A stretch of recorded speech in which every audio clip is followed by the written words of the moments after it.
அம்பரம் ஊடறுத்தோங்கி உலகளந்த மும்பர் கோமானே உறங்காது எழுந்திராய். வானத்தையே ஊடுருவி சென்ற ஒரு அவதாரம் என்று சொன்னால் அது வாமன அவதாரம்.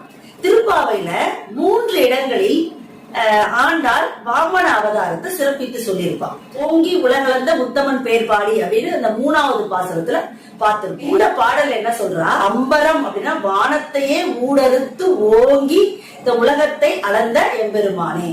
ஏன் இந்த வாமன அவதாரத்தை மட்டும் ஆண்டாள் சிறப்பித்து பாடுறா அப்படின்னா, மகாபலி சக்கரவர்த்தி நல்லவன் தான், ஆனா தேவர்களை அடக்கி வைக்க வேண்டும் என்று ஒரு கர்வம் அவனுடைய ஆழ் மனதுக்குள்ள இருக்குதான். அதனாலதான் வாமன அவதாரத்துல உலகத்தையும் அடக்கி அவனையும் இறைவன் ஆட்கொண்டார். அது மாதிரியே நம்ம கர்வத்தை எல்லாம் விட்டுட்டா இறைவன் அடி சேரலாம்.